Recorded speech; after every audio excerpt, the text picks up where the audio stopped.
तो बीपीएससी और NTPC CBT 2 Bihar दरोगा मेंस परीक्षा के लिए करेंट अफेयर्स के सीरीज आप लोगों के बीच लेकर के आ रहे हैं। पूर्व में 3 वीडियो 20-20 क्वेश्चन के बना है और जिससे आप लोग आशा है कि देख लिए होंगे। और आज 60 प्रश्नों को कवर करने के बाद प्रश्न संख्या 61 से प्रश्न संख्या 100 तक 40 प्रश्नों के सीरीज को आज हम कवर करेंगे। तो चलिए समय बिना व्यर्थ किए हुए शुरू करते हैं। पहला क्वेश्चन, चेन्नई सुपर किंग्स का नया कप्तान निम्न में से किसे नियुक्त किया गया है? बहुत ही महत्वपूर्ण प्रश्न नहीं है, लेकिन देखते हैं। पहला ऑप्शन है ऋतुराज गायकवाड़, दूसरा मोइन अली, तीसरा ऑप्शन सुरेश रैना और चौथा ऑप्शन है रविंद्र जडेजा। सही उत्तर क्या होगा? रविंद्र जडेजा। इससे पहले महेंद्र सिंह धोनी चेन्नई सुपर किंग्स के कप्तान थे और अब रविंद्र जडेजा सीएसके यानी कि चेन्नई सुपर किंग्स के नए कप्तान हैं। प्रश्न संख्या 2, हाल ही में असम राइफल्स का स्थापना दिवस मनाया गया है। असम राइफल्स का स्थापना दिवस मनाया गया है। ऑप्शन 1 22 मार्च, ऑप्शन 2 23 मार्च, ऑप्शन 3 24 मार्च और चौथा ऑप्शन 25 मार्च। सही उत्तर क्या होगा? 24 मार्च। असम राइफल्स 24 मार्च 2022 को 187वीं स्थापना दिवस का आयोजन किया गया है। और असम राइफल्स आपको जान करके हैरानी होगी कि जो भारत के सबसे पुराने अर्धसैनिक बल्स हैं, पैरामिलिट्री फोर्सेज हैं, उसमें से एक है असम राइफल्स। और इसका गठन कब किया गया था? असम राइफल्स का गठन 1835 ईस्वी में ब्रिटिश भारत में, जब भारत आज़ाद नहीं हुआ था तब किया गया था। और उस समय केवल 750 सैनिक थे। असम राइफल्स का गठन किया गया था और कछार लेवी के रूप में इसकी स्थापना की गई थी। ठीक है, तो असम राइफल का 187वां स्थापना दिवस कब मनाया गया? 24 मार्च 2022 को इसका गठन किया गया था, 24 मार्च 1835 को। अगला प्रश्न, किस संगठन ने सतह से सतह पर मार्क करने वाली, that mean surface to surface, BrahMos supersonic cruise missile का सफल परीक्षण किया? ऑप्शन 1 है डीआरडीओ, दूसरा है भारतीय स्थल सेना, तीसरा है भारतीय वायुसेना और चौथा ऑप्शन इनमें से कोई नहीं। इसका सही उत्तर क्या होगा? डीआरडीओ, रक्षा अनुसंधान और विकास संगठन अर्थात डीआरडीओ ने अंडमान और निकोबार द्वीप समूह सतह से सतह पर मार्क करने वाली ब्रह्मोस सुपरसोनिक क्रूज मिसाइल का सफलतापूर्वक परीक्षण किया। इस मिसाइल ने सटीकता के साथ अपने लक्ष्य को नष्ट किया अर्थात अपने लक्ष्य को हासिल किया। अगला प्रश्न है प्रश्न संख्या 4, बिम्स्टेक शिखर सम्मेलन 2022 का आयोजन किस देश में किया जाएगा? ऑलरेडी हो चुका है, आप जानते हैं। पहला ऑप्शन है भारत, दूसरा श्रीलंका, तीसरा म्यांमार, चौथा नेपाल। उत्तर क्या होगा? श्रीलंका। ठीक है, ये पहले के वीडियो में आप देख सकते हैं, इसके बारे में हम चर्चा किए हैं। अगला प्रश्न है, हाल ही में गोवा के मुख्यमंत्री कौन बने हैं?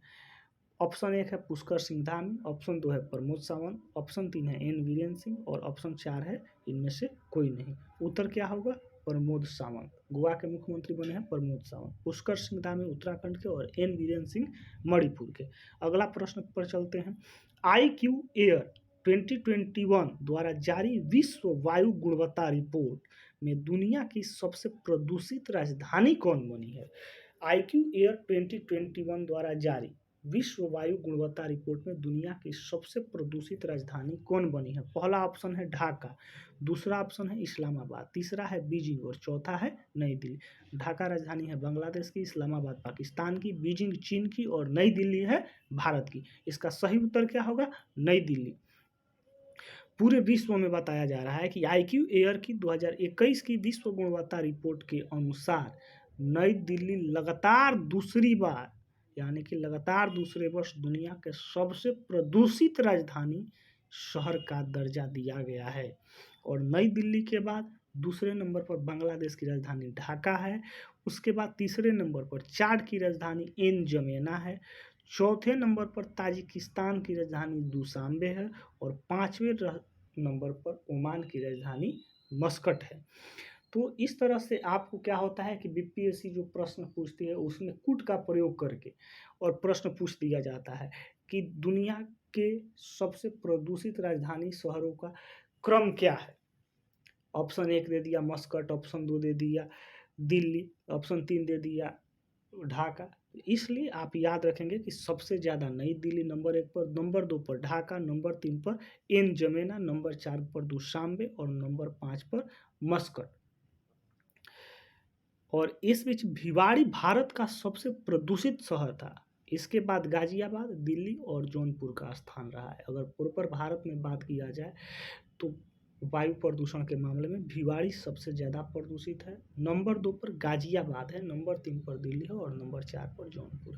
प्रश्न संख्या 7 है, गल्फ निवेश सम्मेलन 2022 का आयोजन कहाँ हुआ है? गल्फ निवेश सम्मेलन 2022 का आयोजन कहाँ हुआ है? ऑप्शन 1 है नई Delhi, option 2 Leh, option 3 Srinagar, option 4 Lucknow.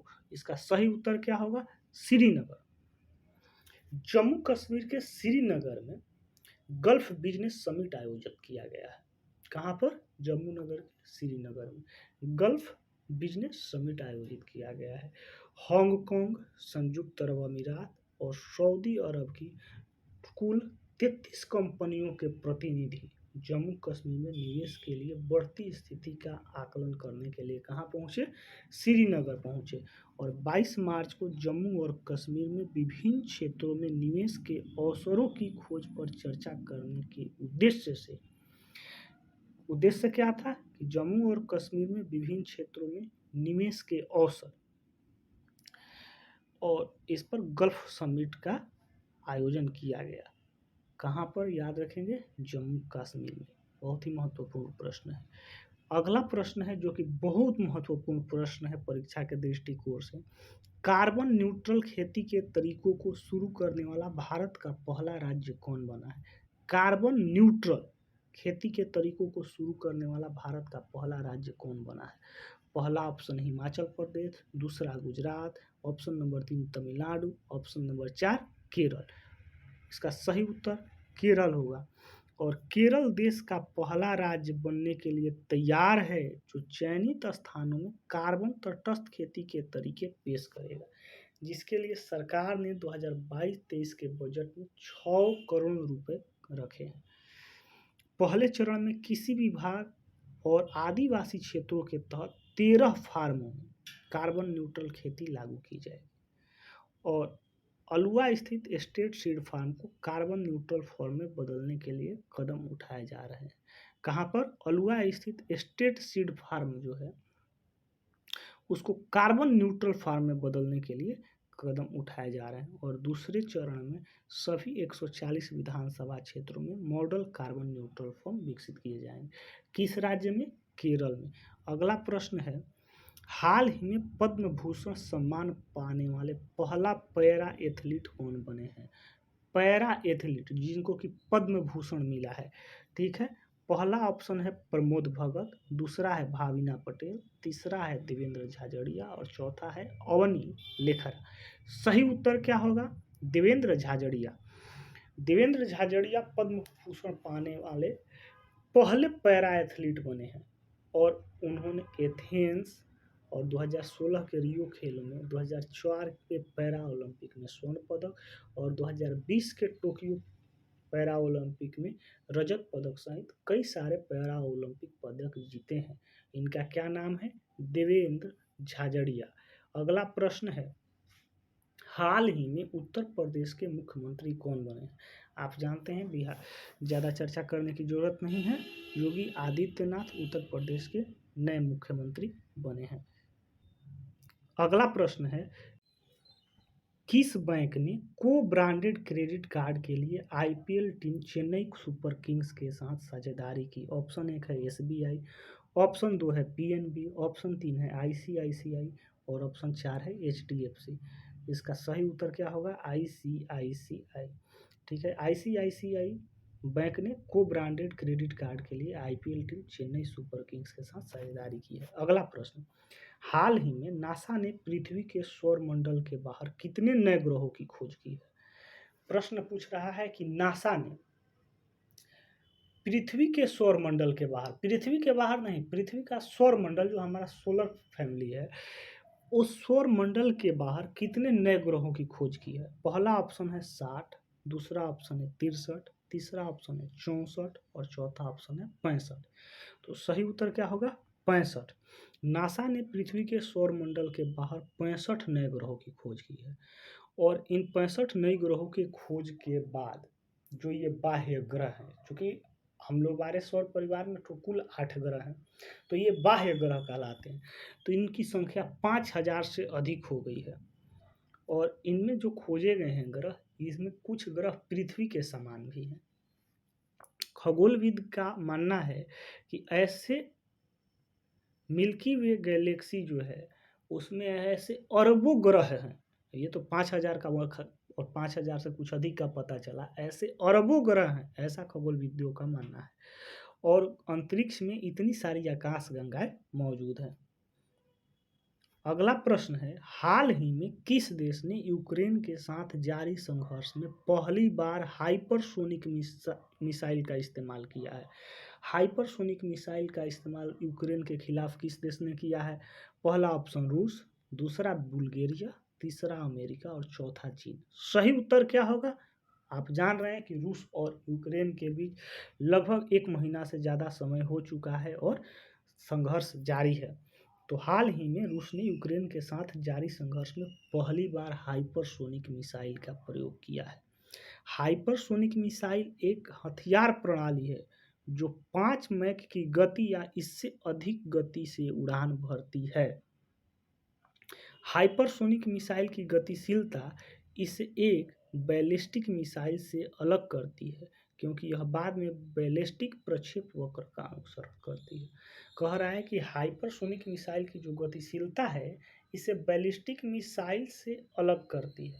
यह बाद में जा करके बैलिस्टिक जो प्रक्षेप वक्र है उसको फॉलो करने लगती है। कौन? Hypersonic missile. अगला प्रश्न है, और इसकी गति क्या होती है? 5 मैक की गति से अधिक उड़ान भरती है। ठीक है। अगला प्रश्न है कि हाल ही में अभिषेक चटर्जी का निधन हुआ, वे कौन थे? तो गणितज्ञ थे, अभिनेता थे, सांसद थे और चिकित्सक थे। सही उत्तर क्या होगा? अभिनेता। अभिषेक चटर्जी क्या है? एक बंगाली फिल्म इंडस्ट्री के प्रसिद्ध अभिनेता थे। 58 साल की उम्र में उनका निधन हो गया। उन्होंने कई बंगाली फिल्मों में काम किया जैसे कि अमर प्रेम, मधुर मिलन, पाथवाला, ओरा चर्जन, बैरीवाली जैसी बहुत सारी फिल्मों में उन्होंने काम किया है। साथ ही साथ बंगाली टीवी पर खोरकुतो सीरियल में भी वो काम किए। अगला प्रश्न है, हाल ही में किस शहर में बिप्लोबी भारत गैलरी का उद्घाटन किया गया? बिप्लोबी भारत गैलरी का उद्घाटन किया गया। ऑप्शन 1 है उत्तर प्रदेश, ऑप्शन 2 है राजस्थान, ऑप्शन 3 है मध्य प्रदेश और ऑप्शन 4 है पश्चिम बंगाल। सही ऑप्शन क्या होगा? पश्चिम बंगाल।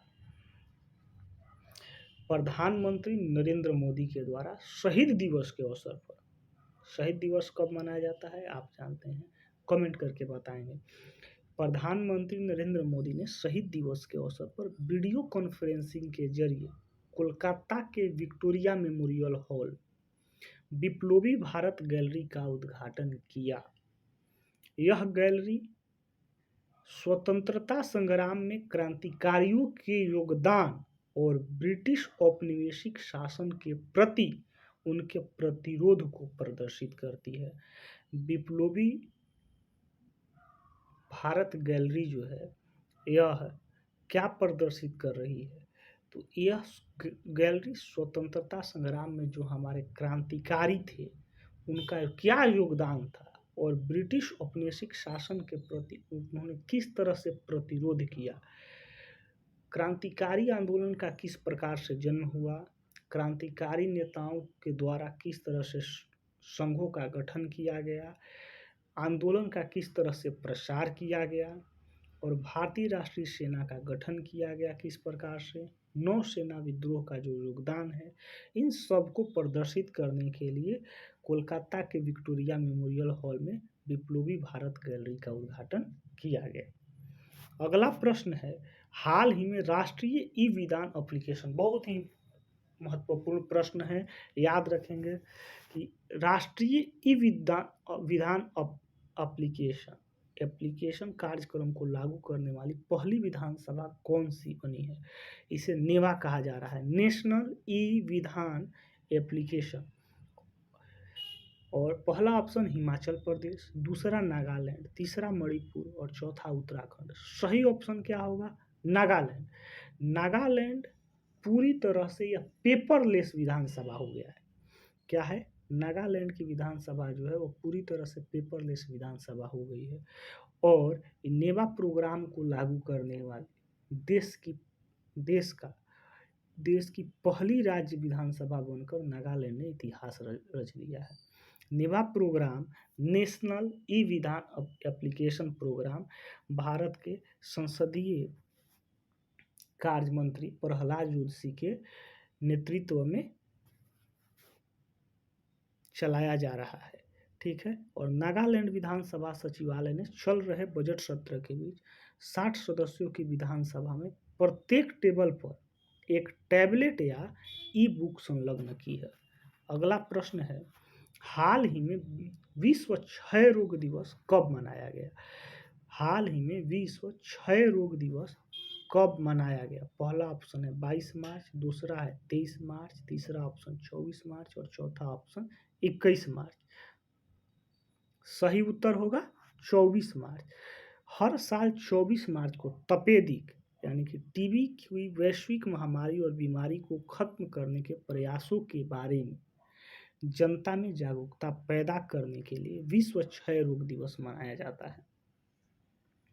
यह तारीख 1882 में उस दिन को चिन्हित करती है जब डॉक्टर रॉबर्ट कोच ने घोषणा की थी कि उन्होंने टीबी का कारण बनने वाले जीवाणु की खोज की है। टीबी के जीवाणु का खोज किसके द्वारा किया गया था? रॉबर्ट कोच के द्वारा। कब किया गया था? 1882 में 24 मार्च को, जिसने इस बीमारी के निदान और इलाज का रास्ता खोल दिया है। टीबी विश्व दिवस 2022 का विषय invest to end TB save life. ध्यान रखिएगा, आजकल के परीक्षाओं में बहुत ही थीम पूछे जा रहे हैं। तो विश्व टीबी दिवस 2022 का थीम क्या था? Invest to end TB save lives. अगला प्रश्न है, हाल ही में सत्य के अधिकार और पीड़ितों की गरिमा के लिए अंतर्राष्ट्रीय दिवस कब मनाया गया है? हाल ही में सत्य के अधिकार और पीड़ितों की गरिमा के लिए अंतर्राष्ट्रीय दिवस कब मनाया गया? पहला ऑप्शन 21 मार्च, दूसरा 22 मार्च, तीसरा 23 मार्च और चौथा। सही उत्तर है 24 मार्च। संयुक्त राष्ट्र ने 24 मार्च को सकल मानवाधिकार उल्लंघनों से संबंधित सत्य के अधिकार और पीड़ितों की गरिमा के लिए हर साल अंतर्राष्ट्रीय दिवस के रूप में मनाया जाने के लिए मान्यता दी है। किसने? संयुक्त राष्ट्र ने। किसके लिए?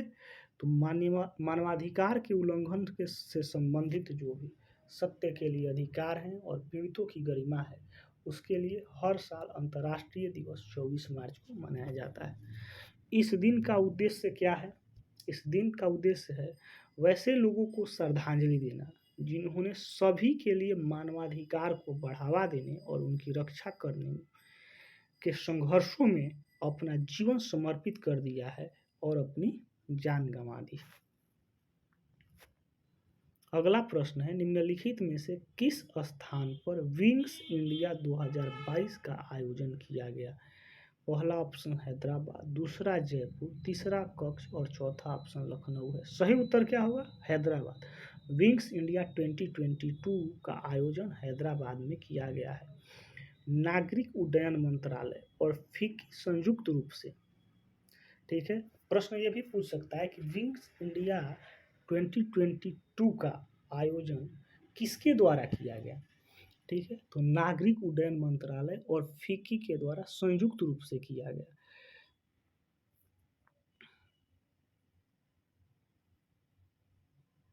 इस कार्यक्रम के दौरान विंग्स इंडिया अवार्ड्स भी प्रदान किए जाएंगे और यह आयोजन नए व्यापार अधिग्रहण, निवेश, नीति निर्माण और क्षेत्रीय संपर्क पर केंद्रित है। 24 मार्च से 27 मार्च तक बेगमपेट हवाई अड्डे हैदराबाद में इसे आयोजित किया गया। अगला प्रश्न है, हाल ही में केंद्र सरकार ने 2025 तक कितने नए हवाई अड्डे बनाने का लक्ष्य रखा है? 2025 तक, अभी हम लोग 2022 में हैं, 2023, 2024, 2025 तक केंद्र सरकार कितने नए हवाई अड्डे बनाने का लक्ष्य रखा गया है? आप अंदाज लगाइए। ऑप्शन 1 है 110, ऑप्शन 2 है 120, ऑप्शन 3 है 200 और ऑप्शन 4 है 220। सही उत्तर क्या होगा? 220। केंद्रीय नागरिक उड्डयन मंत्री कौन है? ज्योतिरादित्य सिंधिया। उन्होंने कहा कि सरकार ने नागरिक उड्डयन उद्योग को भारत की अर्थव्यवस्था का एक महत्वपूर्ण घटक बताए। कौन? ज्योतिरादित्य सिंधिया। क्या है? नागरिक उड्डयन मंत्री। और बताया कि 2025 तक 220 नई हवाई अड्डों के निर्माण का लक्ष्य रखा गया है।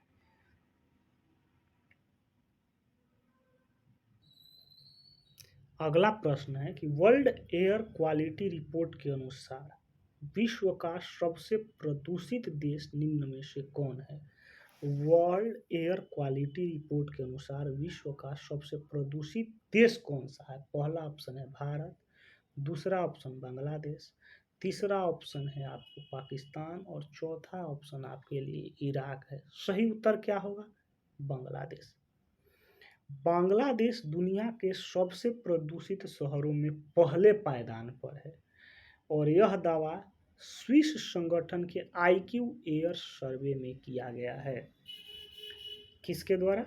स्विस संगठन के IQ एयर सर्वे में यह दावा किया गया कि बांग्लादेश जो है वह विश्व का सबसे प्रदूषित शहरों वाले देश में पहले नंबर पर है और यह नतीजे विश्व स्वास्थ्य संगठन के मानकों पर 117 देशों के 6,475 शहरों में किए गए सर्वे में सामने आए हैं। कुल WHO के द्वारा 117 देश के 6,475 शहर में सर्वे किए गए और रिपोर्ट के मुताबिक प्रदूषण को लेकर विश्व स्वास्थ्य संगठन के जो मानक है, बांग्लादेश में प्रदूषण उससे 15 गुना तक ज़्यादा है। यह प्रदूषण की सबसे यहाँ पर यानी कि बांग्लादेश में प्रदूषण की सबसे बड़ी वजह है वाहनों, ईंट भट्ठों और कारखानों से निकलने वाला धुआं। इसके अलावा यहाँ के शहरों में उड़ती धूल भी प्रदूषण की एक बहुत बड़ी वजह है। प्रश्न संख्या 2 है, हाल ही में एशले बार्टी ने संन्यास की घोषणा की है, वे किस खेल से संबंधित है? बहुत महत्वपूर्ण प्रश्न है यह भी आगामी परीक्षाओं के दृष्टिकोण से। एशले बार्टी, पहला ऑप्शन क्रिकेट है, दूसरा ऑप्शन टेनिस है, तीसरा ऑप्शन बैडमिंटन है और चौथा ऑप्शन एथलेटिक्स है। सही उत्तर क्या होगा? टेनिस। विश्व की नंबर 1 महिला टेनिस खिलाड़ी एशले बार्टी मात्र 25 साल की उम्र में टेनिस से संन्यास ले लिया है और एशले बार्टी लगातार 114 हफ्तों तक 114 हफ्तों तक होने का मतलब कि 2 साल से ज़्यादा समय तक WTA रैंकिंग में नंबर 1 खिलाड़ी रही और एशले बार्टी के नाम 3 ग्रैंड स्लैम खिताब भी है। उन्होंने साल 2019 में फ्रेंच ओपन और 2021 में विंबलडन और ऑस्ट्रेलियन ओपन का खिताब जीता था। अगला प्रश्न है कि हाल ही में बिहार दिवस कब मनाया गया? BPSC के लिए इम्पोर्टेंट है और पहला है 23 मार्च, दूसरा ऑप्शन 21 मार्च, तीसरा ऑप्शन 22 मार्च और चौथा ऑप्शन 22 मार्च है। 23 मार्च, 21 मार्च, 20 मार्च, 22 मार्च। सही उत्तर क्या होगा? 22 मार्च। बिहार दिवस 2022 राज्य की स्थापना की 110वीं वर्षगांठ है।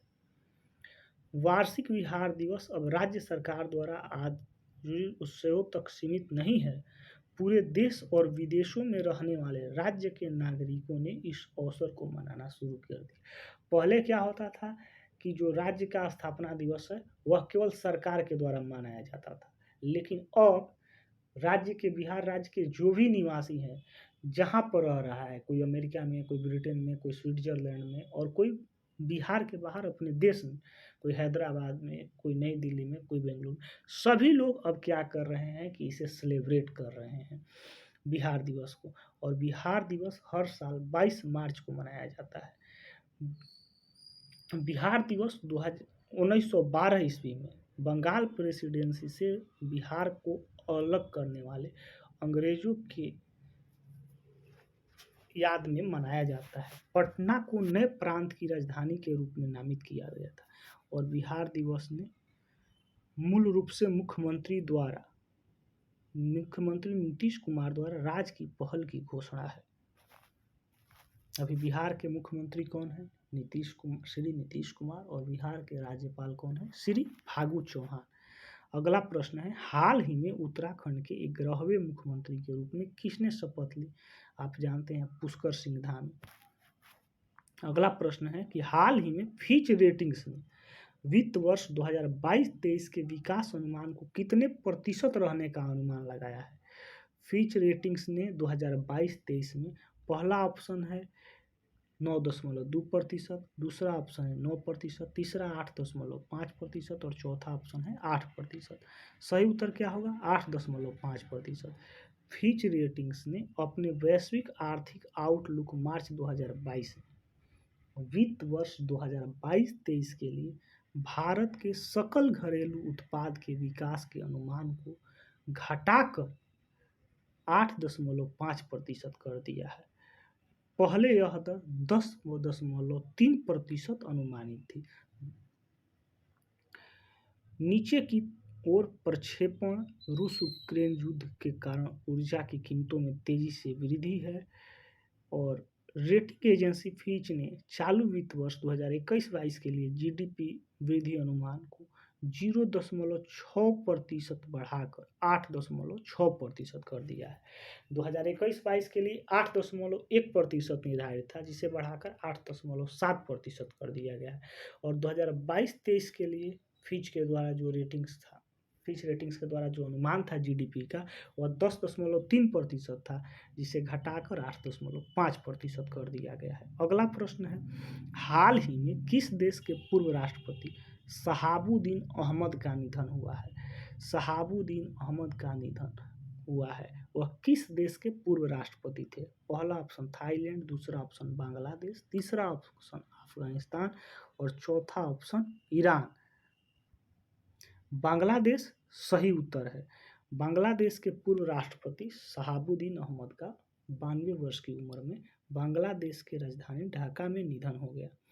1990 में पूर्व सैन्य तानाशाह HM इरशाद को गिराने के लिए बड़े पैमाने पर विद्रोह के बीच सभी दलों के सर्वसम्मति के उम्मीदवार के रूप में वह राज्य के अंतिम प्रमुख थे और शहाबुद्दीन अहमद ने 1996 से लेकर के 2001 तक बांग्लादेश के राष्ट्रपति के रूप में भी कार्य किया। वह फरवरी 1991 में देश के स्वतंत्र और विश्वसनीय चुनाव कराने के लिए जिम्मेदार थे। प्रश्न संख्या अगला है 87 नंबर है, हाल ही में किस राज्य के नरसिंहपेटई नागस्वरम को भौगोलिक पहचान टैग मिला है, यानी कि GI टैग मिला है, जोग्राफिकल आइडेंटिटी। देखिए, किस राज्य के नरसिंहपेटई नागस्वरम को GI टैग मिला है? पहला ऑप्शन है तमिलनाडु, दूसरा कर्नाटक, तीसरा आंध्र प्रदेश और चौथा तेलंगाना। सही उत्तर क्या होगा? तमिलनाडु। कह रहा है कि नरसिंहपेटई नागस्वरम को कक्षा 15 के संगीत वाद्य यंत्रों की श्रेणी के तहत भौगोलिक संकेत यानी कि GI टैग प्रदान किया गया है। नरसिंहपेटई नागस्वरम एक शास्त्रीय पवन संगीत वाद्य यंत्र है जो पारंपरिक रूप से तमिलनाडु के कुंभकोणम के पास एक गांव में बनाया जाता है। तमिलनाडु राज्य के कुंभकोणम के पास एक गांव में बनाया जाता है। अगला प्रश्न है, हाल ही में शहीद दिवस कब मनाया गया? 21 मार्च, 20 मार्च, 22 मार्च, 23 मार्च। सही उत्तर क्या होगा? 23 मार्च। हर साल 23 मार्च को शहीद दिवस के रूप में मनाया जाता है और यह दिवस 3 महान युवा नेताओं भगत सिंह, सुखदेव थापर और शिवराम राजगुरु के साहस और वीरता को याद करने के लिए मनाया जाता है। ठीक है, तो बहुत सारे लोग भगत सिंह, सुखदेव और राजगुरु कहते हैं। तो सुखदेव का पूरा नाम क्या था? सुखदेव थापर। और शिवराम का राजगुरु का पूरा नाम शिवराम राजगुरु था। उनके साहस और वीरता को याद करने के लिए भगत सिंह को और सुखदेव थापर को, शिवराम राजगुरु को साहस और वीरता को याद करने के लिए प्रतिवर्ष 23 मार्च को शहीद दिवस मनाया जाता है। इसी 23 मार्च 1931 ईस्वी को इन तीनों को फांसी की सजा दी गई थी, माफ कीजिएगा, फांसी हुई थी। प्रश्न संख्या 89 है, निम्नलिखित में से किस राज्य में धर्मांतरण विरोधी विधेयक पारित किया गया? धर्मांतरण विरोधी विधेयक यानी कि धर्म परिवर्तन से संबंधित विधेयक जो है, पहला है उत्तर प्रदेश, दूसरा ऑप्शन पंजाब, तीसरा हरियाणा और चौथा ऑप्शन मध्य प्रदेश। सही उत्तर क्या होगा? हरियाणा। हरियाणा विधानसभा ने हरियाणा धर्मांतरण रोकथाम विधेयक 2022 पारित किया है। हरियाणा सरकार के अनुसार इस विधेयक का उद्देश्य बल के माध्यम से धर्मांतरण को रोकना है। बहुत जगहों पर इस तरह की चर्चाएं सुनने को मिल रही है कि बलपूर्वक लोगों को पैसा दे करके, पैसे के लालच में गरीब लोगों का धर्मांतरण किया जा रहा है। तो इसको रोकने के लिए क्या किया गया है कि हरियाणा विधानसभा में हरियाणा धर्मांतरण रोकथाम विधेयक 2022 पारित किया है। अगला प्रश्न है, हाल ही में जारी 2021 वर्ल्ड एयर क्वालिटी रिपोर्ट में शीर्ष 100 प्रदूषित शहरों में भारत के कितने शहरों को शामिल किया गया है? कह रहा है कि 2021 वर्ल्ड एयर क्वालिटी रिपोर्ट में टॉप 100 जो शहर हैं, प्रदूषित शहर हैं, उसमें भारत के कितने शहर को शामिल किया गया है? पहला ऑप्शन है 53 शहर, दूसरा है 63 शहर, तीसरा ऑप्शन 73 शहर और चौथा ऑप्शन 83 शहर। सही उत्तर क्या होगा? 63। 2021 वर्ल्ड एयर क्वालिटी रिपोर्ट एक स्विस संगठन IQ एयर द्वारा तैयार की गई है और इस रिपोर्ट के अनुसार लगातार चौथे वर्ष नई दिल्ली दुनिया का सबसे प्रदूषित राजधानी शहर है। नई दिल्ली दुनिया का सबसे प्रदूषित राजधानी शहर, कैपिटल सिटी है और इसके अलावा दुनिया के 100 सबसे ज़्यादा प्रदूषित शहरों में से 63 शहर भारत के हैं। सबसे प्रदूषित शहर में भारत के और कौन है? भिवाड़ी है और राजस्थान सबसे ऊपर है। भिवाड़ी किस राज्य में? राजस्थान में। उसके बाद उत्तर प्रदेश का गाजियाबाद है। उत्तर प्रदेश के अन्य 14 शहर भी इस सूची में शामिल किया गया है। ये शहर जो हैं वह PM 2.5 की 0 to 5 माइक्रोग्राम प्रति घन मीटर की सीमा को 10 से 15 गुना अधिक बढ़ा चुके हैं। जो निर्धारित लक्ष्य है उससे 10 से 15 गुना ज़्यादा। अगला प्रश्न है प्रश्न संख्या 91। कल्पना चावला की जयंती निम्न में से कब मनाई जाती है? ऑप्शन 1 20 मार्च, ऑप्शन 2 22 मार्च, ऑप्शन 3 17 मार्च, ऑप्शन 4 18 मार्च। सही उत्तर क्या होगा? 17 मार्च। कल्पना चावला का जन्म 17 मार्च 1962 को हरियाणा के करनाल में एक पंजाबी हिंदू परिवार में हुआ था और वे भारतीय मूल की महिला एवं अंतरिक्ष में उड़ान भरने वाली दूसरी भारतीय थी। साल 2003 में कोलंबिया स्पेस शटल आपदा में उनके 6 अन्य चालक दल के सदस्यों के साथ उनकी निधन हो गई थी। उनकी पहली अंतरिक्ष उड़ान साल 1997 में कोलंबिया स्पेस शटल में मिशन विशेषज्ञ और प्राथमिक रोबोटिक आर्म ऑपरेटर के रूप में थी। अगला प्रश्न है, हाल ही में विश्व कविता दिवस कब मनाया गया? पहला ऑप्शन है 21 मार्च, दूसरा ऑप्शन है 19 मार्च, तीसरा ऑप्शन है 22 मार्च और चौथा ऑप्शन है 20 मार्च। सही उत्तर क्या होगा? 21 मार्च। मानव मन की रचनात्मक भावना को पकड़ने के लिए, कविता की अद्वितीय क्षमता को पहचानने के लिए हर साल 21 मार्च को विश्व कविता दिवस मनाया जाता है। अगला प्रश्न है, हाल ही में एन वीरेन सिंह ने किस राज्य के मुख्यमंत्री के रूप में शपथ ली है? सही उत्तर क्या होगा? मणिपुर। उत्तराखंड के मुख्यमंत्री बने हैं कौन? पुष्कर सिंह धामी। पंजाब के मुख्यमंत्री बने हैं भगवंत सिंह मान और असम के मुख्यमंत्री हैं हेमंत बिश्व शर्मा। अगला प्रश्न है, हाल ही में 13वां world para athletics grand prix 2022 कहाँ शुरू हुआ है? यानी कि 13वां world para athletic grand prix 2022 कहाँ हुआ? Option 1 Morocco, option 2 Dubai, option 3 Mumbai और ऑप्शन 4 पेरिस। सही उत्तर क्या होगा? दुबई। विश्व पैरा एथलेटिक्स ग्रांड प्रिक्स 21 मार्च को शुरू हुई और 24 मार्च 2022 को समाप्त हुई और यह कहाँ पर हुई? दुबई में। अगला प्रश्न है, हाल ही में भारत ने किस देश के साथ संयुक्त सैन्य अभ्यास लैमीटाई LAMITIYE 2022 शुरू किया है?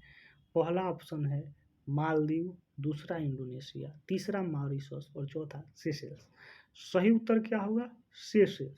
भारतीय सेना और सेशेल्स रक्षा बलों के बीच संयुक्त अभ्यास लैमीटाइम 2022 का 9वां संस्करण 22 से 31 मार्च 2022 तक सेशेल्स रक्षा अकादमी सेशेल्स में आयोजित किया गया और इसमें भारतीय सेना की टुकड़ी का प्रतिनिधित्व कौन किया?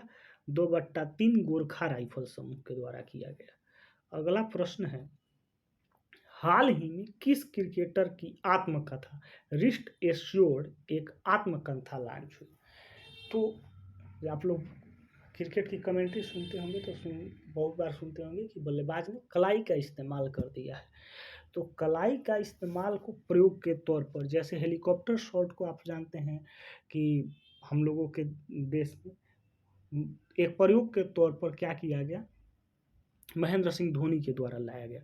उसी तरह से कलाई का उपयोग करना शुरुआत में गुंडप्पा विश्वनाथ एक खिलाड़ी हुआ करते थे, ठीक है, उन्होंने, उनसे पहले भी लोग करते होंगे लेकिन मान्यता उनको मिली।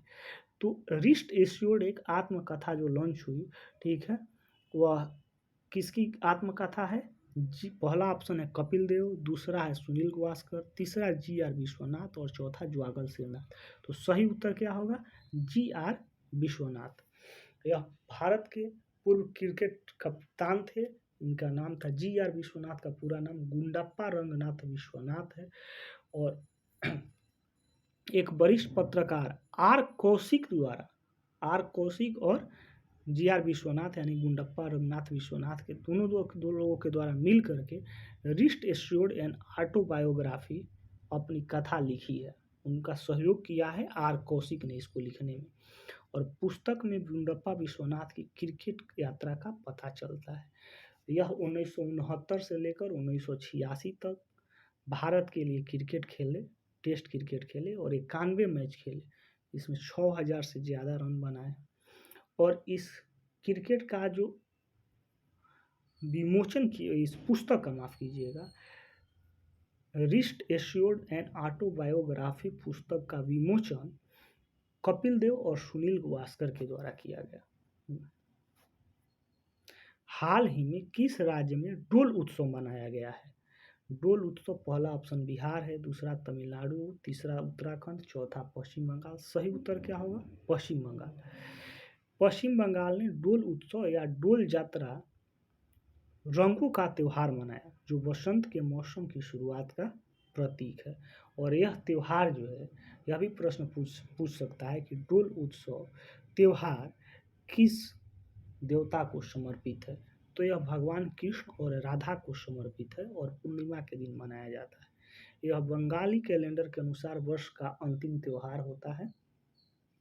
जिस तरह से भारत में होली मनाया जाता है, ठीक उसी तरह से डोल उत्सव पश्चिम बंगाल में मनाया जाता है। अगला प्रश्न है, हाल ही में किस टीम ने इंडियन सुपर लीग का खिताब अपने नाम किया? ISL इंडियन सुपर लीग का खिताब किस टीम ने अपने नाम किया? पहला ऑप्शन है केरला ब्लास्टर्स, दूसरा ऑप्शन हैदराबाद FC, तीसरा FC गोवा और चौथा ऑप्शन केरला FC। सही उत्तर क्या होगा? हैदराबाद FC। हैदराबाद FC ने समिट में पेनाल्टी शूट आउट में केरला ब्लास्टर्स को हराया। उपविजेता कौन है? केरला ब्लास्टर्स। विजेता कौन है? हैदराबाद FC। और हैदराबाद FC का यह पहला ISL खिताब था, इंडियन सुपर लीग खिताब था। और गोलकीपर लक्ष्मीकांत कट्टीमणि हैदराबाद FC के जो गोलकीपर हैं, जिनका नाम था लक्ष्मीकांत कट्टीमणि, ये 3 गोल बचाए और रेगुलेशन और एक्स्ट्रा टाइम में मैच 1-1 से खत्म होने के बाद हैदराबाद ने शूट आउट में केरल को 3-1 से हराया। यानी कि हैदराबाद ने शूट आउट में 3 गोल किया और केरल ने 1 गोल, और इस तरह से हैदराबाद एफसी ने अपना पहला इंडियन सुपर लीग खिताब अपने नाम किया। अगला प्रश्न है, हाल ही में सरदार बर्डी मुखामेदेव किस देश के नए राष्ट्रपति चुने गए हैं? ठीक है, तो प्रश्न उल्टा करके भी पूछ सकता है कि इस देश के नए राष्ट्रपति कौन पूछे गए हैं। ठीक है, तो सरदार बर्डी मुखामेदेव किस देश के नए राष्ट्रपति चुने गए हैं? पहला ऑप्शन है मालदीव, दूसरा ऑप्शन मॉरिशस, तीसरा ऑप्शन तुर्कमेनिस्तान और चौथा ऑप्शन है उज्बेकिस्तान। सही उत्तर क्या होगा? तुर्कमेनिस्तान। क्या होगा? तुर्कमेनिस्तानी 40 वर्षीय सरदार बर्डी मुखमेदेव को अपना राष्ट्रपति अगला चुन लिए हैं। ठीक है, और अगला प्रश्न है, हाल ही में विश्व जल दिवस कब मनाया गया? पहला ऑप्शन है 22 मार्च, दूसरा है 21 मार्च, तीसरा है 20 मार्च और चौथा ऑप्शन 19 मार्च। तो सही उत्तर होगा 22 मार्च। बिहार दिवस कब मनाया जाता है? 22 मार्च को। और विश्व जल दिवस कब मनाया गया? 22 मार्च को। और हर साल 22 मार्च को विश्व जल दिवस मनाया जाता है। और विश्व जल दिवस को मनाने का फैसला, ठीक है, ब्राज़ील के जो रियो द जेनेरियो में 1992 ईस्वी में पर्यावरण तथा विकास का संयुक्त राष्ट्र सम्मेलन हुआ था। उसमें यह निर्णय लिया गया कि 22 मार्च को विश्व जल दिवस मनाया जाएगा। कब निर्णय लिया गया था? 1992 ईस्वी में। कहाँ पर? ब्राज़ील के रियो द जेनेरियो में। क्या हो रहा था 1992 में ब्राज़ील के रियो द जेनेरियो में? पर्यावरण तथा विकास का संयुक्त राष्ट्र सम्मेलन हो रहा था, और इसी दिन इस बात की घोषणा की गई थी कि हर साल 22 मार्च के दिन विश्व जल दिवस मनाया जाएगा। और वही 22 मार्च 1993 को पहला विश्व जल दिवस मनाया गया। 1992 में फैसला हुआ और 93 में मनाया गया।